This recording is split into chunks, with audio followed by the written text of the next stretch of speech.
The term McDojo has been circulating the internet for quite some time now, and when we first launched this channel, one of our earliest videos was, what is a McDojo? And in that video, we tried to give some tips and advice and tools that you could use to evaluate your school and your training just to make sure you were getting out of it what you wanted. Now, of course, we've had a lot of interaction since then, and I thought this was worth revisiting as a topic because there's a couple things I want to address. One, I want to address some popular misconceptions that I've seen in regards to the usage of the term McDojo and actually how to apply it to identifying a school as one. Two, I want to clarify some of my statements based on feedback and comments from you guys. Three, got a few more things I want to throw on the list. And four, I want to reiterate the intention of the video and how to use the advice to your advantage. So let's get to it.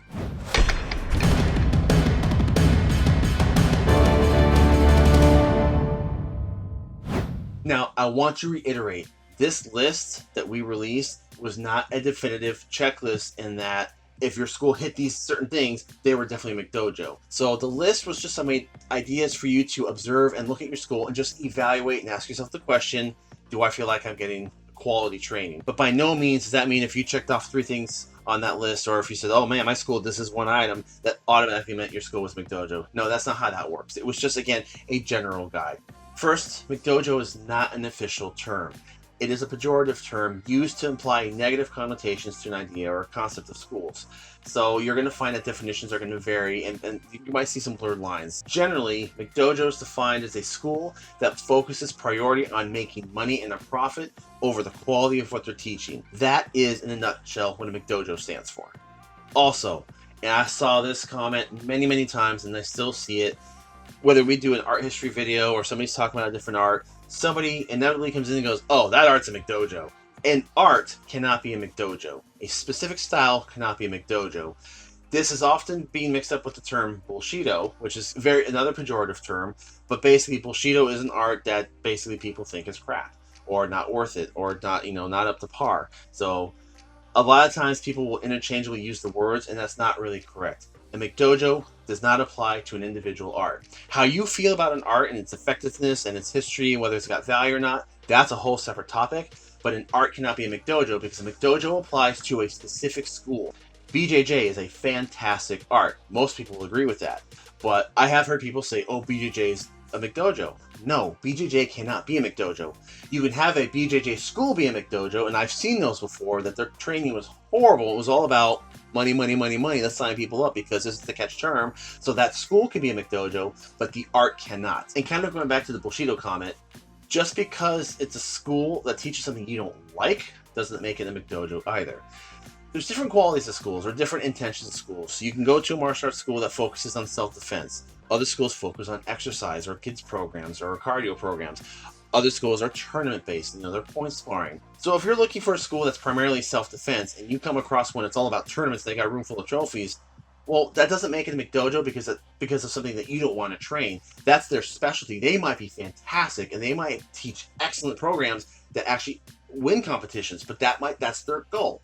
So just because it's something that you're not looking for does not make it a McDojo. It comes down to, is that school teaching what their specialty is? Are they doing it well? Or are they just putting out a crappy product in just the hopes of making money?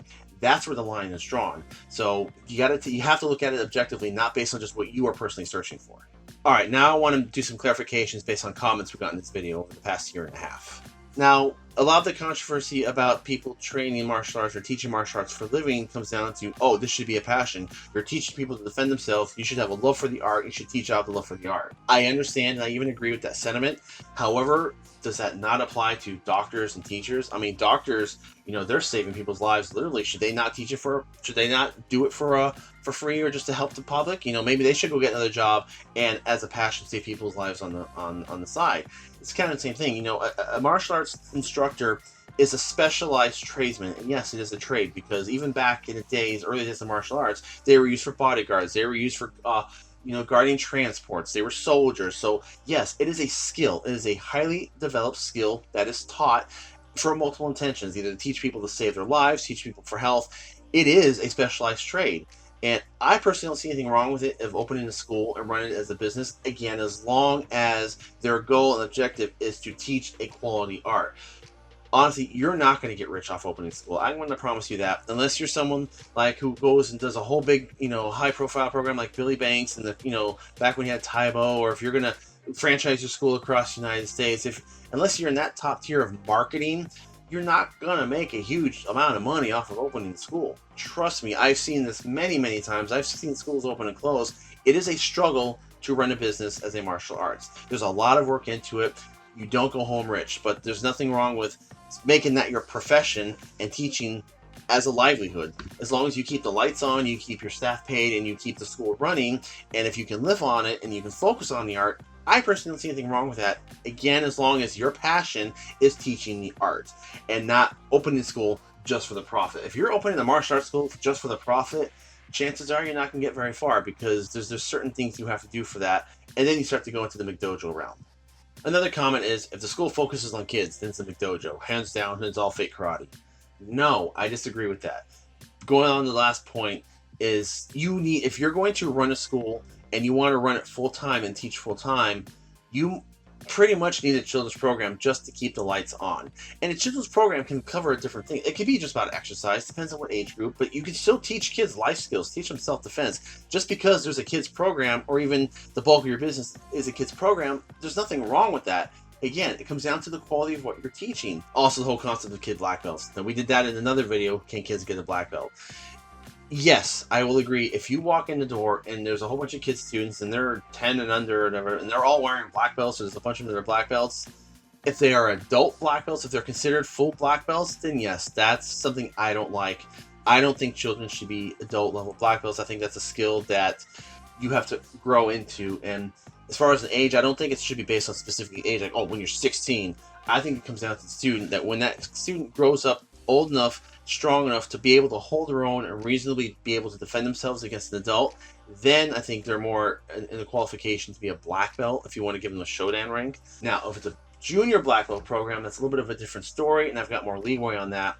The school I used to teach at had that program, and I think that's fine, because as long as you make it very clear to the student that this is not a black belt, it's a junior black belt, which just meant that they've spent the 3 or 4 years completing the children's curriculum, and now they're transitioning to the adults. So they knew it wasn't a full black belt, and it was just the beginning of their adult training, and then they would spend another 3, 4, 5 years achieving that. So by the time they got their Shodan rank, they were training 10 to 12 years.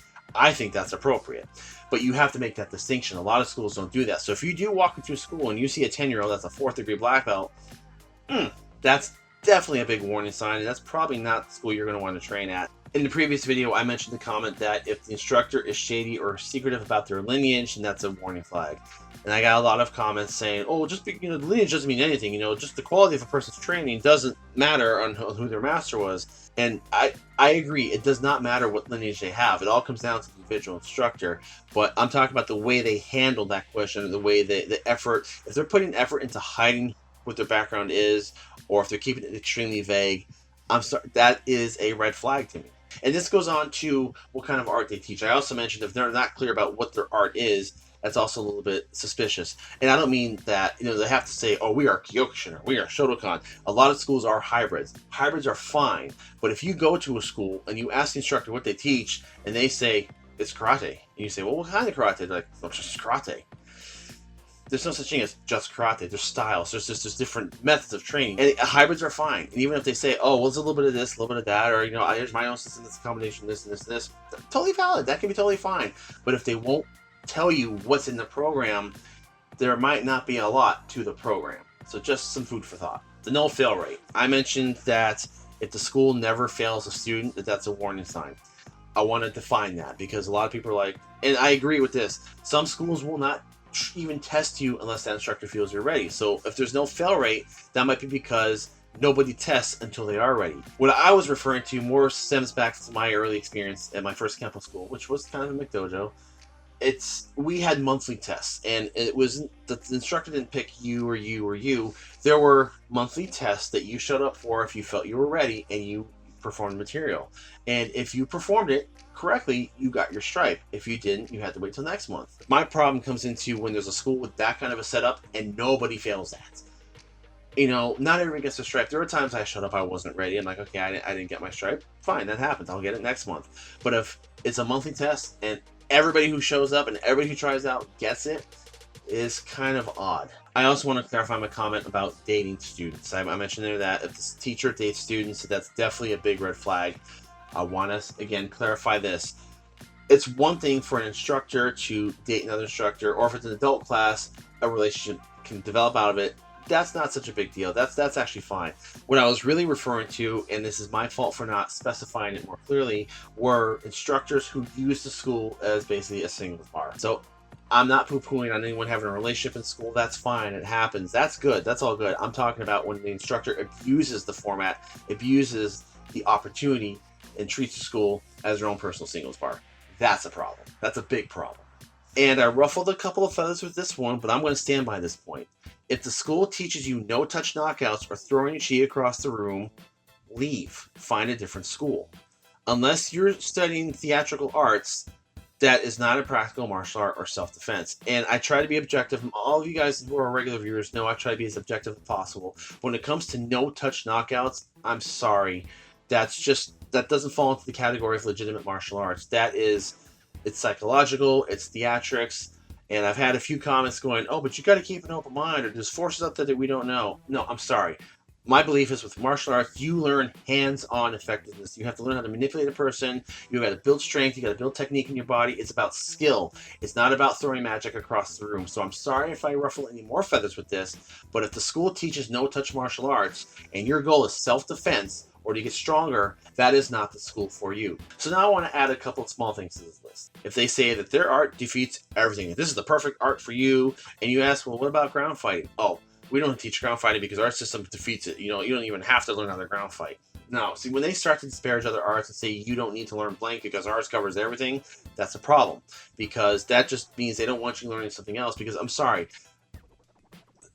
the best way to defeat a grappler is to learn how grappling works and learn how to grapple. There's no magic techniques that are going to stop every other art. If a school preaches that, saying that that's the only art you're ever going to need in your whole life and that it defeats everything, then no, I'm sorry, they're selling you something, because that's not real. And finally, the instructor says, oh, you're a prodigy, and they want to push you through the system quicker. Gifted students do exist. I've seen a couple of them. We've had a few kids come through our classes that show some natural skill, and they advance fast. But you know who they are. We had a couple kids who we teach them a technique in class. They would go home and practice that technique, go on YouTube, learn the next one, and come back and ask questions about it. But they wanted to know. They knew they weren't going to learn it just from the video, but they're like, hey, I watched this. How does this work? And they're like a sponge, and they soaked it up, but they could perform it. They had this natural athletic ability that went along with it. That does exist. An instructor who truly believes you're gifted is going to not just tell you, they're going to show you. They're going to actually spend more time with you. They're going to show you more advanced material because they're going to know you're going to handle it. They might put you in more supportive roles, your instructors or assistants. You can tell by their behavior, so it's how they act towards you. Can a school have a prodigy or one or two gifted students? Yes, absolutely, it happens. If they've got 20 or 30 gifted students, I would question that. When everybody's a prodigy, nobody is. So that's basically it in a nutshell. The term McDojo is such a fuzzy term, and it's got blurred lines that I think it really comes down to common sense. You just have to look at your school. If you are very happy with where you're at, if you're going to a school for exercise and they teach that and you're getting your value out of it, great. If you want self-defense and you're coming out of there as a great fighter, or even if it's just a school that focuses on kids but is teaching them discipline and life skills, that's fine. As long as you get what you are after. Everyone's got different goals. If you find a school that is accomplishing your goals effectively, there's nothing wrong with that. So I hope these ideas helped. And of course, I want to hear any more feedback and comments you guys have, any more signs or concerns. Let's talk about it. So please comment on that below and we'll keep this conversation going. Thank you so much for watching, guys. And like I said, I like re-engaging with you. I get so many good comments that I want to come back to these sometimes and talk, because you guys give me more to feed off of, and hopefully we keep this dialogue going to the point where I'm exploring doing some live chats. So that might be fun to do some discussion groups on future topics. So again, thanks for watching. Please be sure to subscribe. Join us up on Patreon. We got a lot of exclusive content there. And let's get this conversation going, guys, and we'll see you next time. Thank you.